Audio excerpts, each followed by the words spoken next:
Hello friends, I'm Lauren Himmelreich and this is Perennial Living.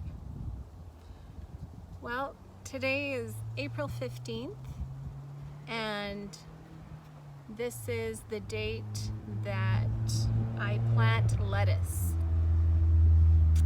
So you're supposed to plant the lettuce 2 weeks before the last frost date, and for us here in Alberta, it's usually between May 15th and May 20th. So I'm starting mine today. I've got my little container full of seeds here, and this is the lettuce that I will be planting today. It's a romaine lettuce, and I'm going to start this in a flat that I've prepared with some soil, and I've already moistened and mixed the soil so it's nice and moist for the seeds. And what I'm gonna do is plant them in this flat instead of individual cells. It's just easier, and I can get them all in there, as many as I want, and then I'm going to cover it lightly with another layer of soil and then water it in again, and then just leave it in a nice warm sunny location in my home so that it can be warm and receive enough light, and then I just have to make sure that I keep it moist until it starts sprouting. A good idea when you're starting seeds, any kind of seeds indoors, what you need to remember is that first, have good soil. Another thing to remember is they always have to be moist and have plenty of moisture while they're a seed, because the seed will not sprout unless you have enough moisture and you have enough warmth. So it's good if you have a warm place in your home. Put this flat somewhere where it's going to receive enough warmth and also light, of course. After the seeds begin to sprout and you begin to see tiny little seedlings, then you need to be more careful with how much you water. You don't want to overwater at that point, because if you do, then you run the risk of rotting the fine little root and stems that are beginning to form on the plant. Another thing you can do to help your seeds sprout more quickly is to create a greenhouse effect. So you can either buy the clear plastic lids that fit over these cell trays. Those are wonderful, but you don't need to have that. What you can also do is get some saran wrap and just lay one layer of saran wrap over your tray and just tuck it in at the corners, and that will keep it warm and nice and moist and humid until the seeds begin to sprout. So once you see those little seedlings start to pop up, then you can remove the layer of saran wrap or your plastic lid. In fact, you must remove it so that you get enough air circulation.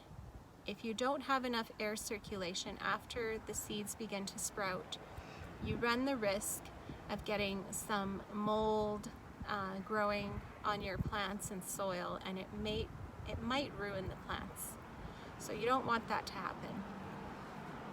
Okay, so having said all that, you also don't need to have these little plastic trays and modules. They are very handy, and to my way of thinking, they're a great investment. They're super cheap to buy. You can buy them anywhere, and they last forever. I've had this one for probably 4 years now, and it still works great. So if you would like to buy them, go ahead. You can get many uses out of them.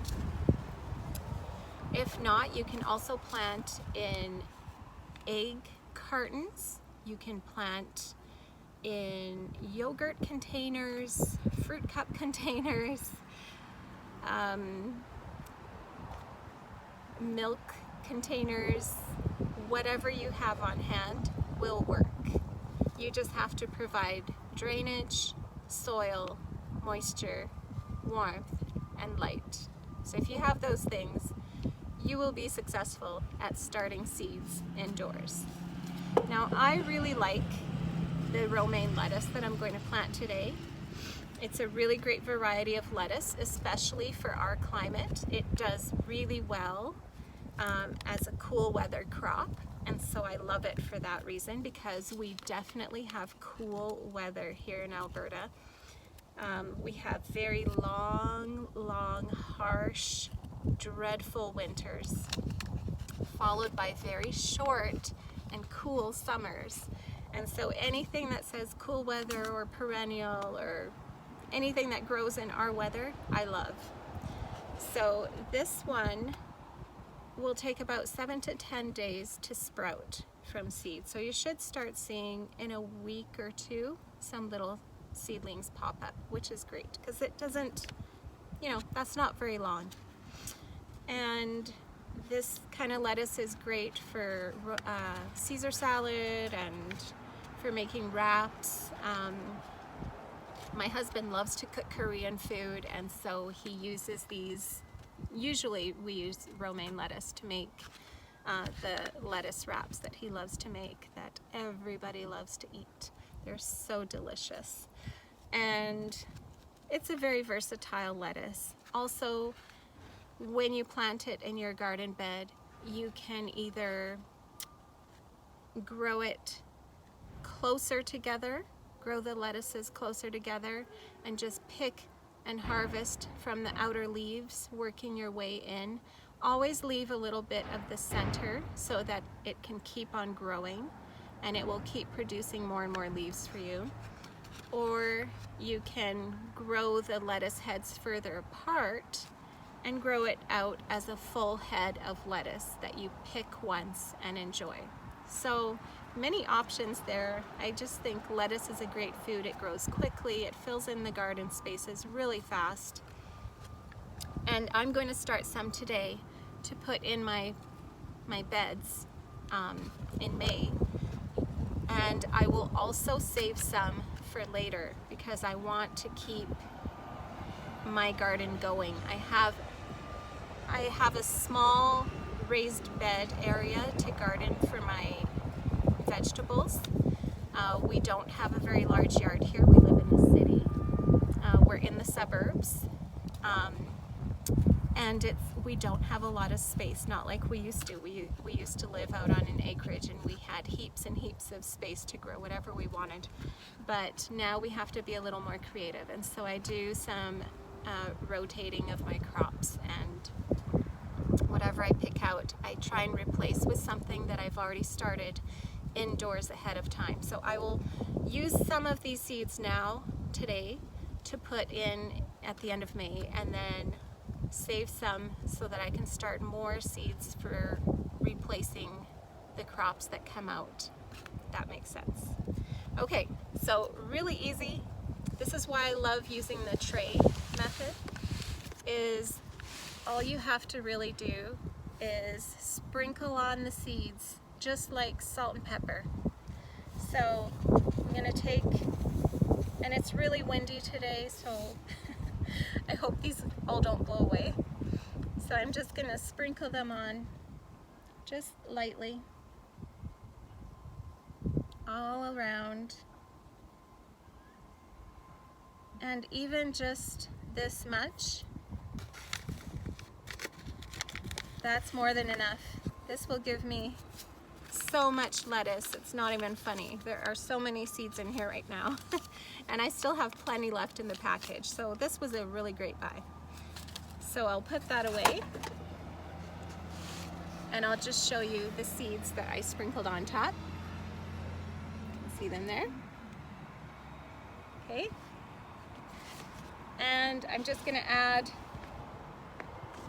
a little bit of loose soil just to cover them slightly, just a little bit. So again, just sprinkle on the soil.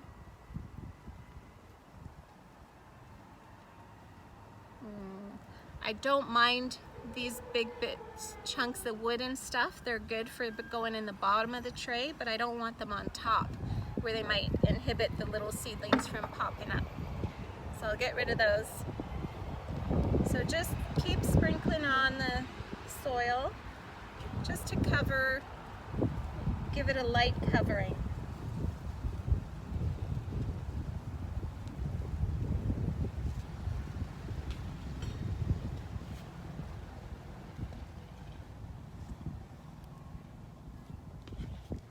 And this is also great because when I water this down, I don't have to worry about the seedlings going and shifting around where they're not supposed to be, because they're in a flat. They can go wherever they want. It really doesn't matter. And later on, when they start growing and they're strong enough and tall enough, what I'll do is I will prick them out. And you can watch my other video on pricking out miniature pepper plants to see how that's done, and it's done the exact same method. You need a pencil, very important tool. Alright, so I think that's enough. I don't want to cover them deeply. I want them to stay close to the surface because they are very tiny seeds and they don't need a lot of coverage. And that's good. Now for watering.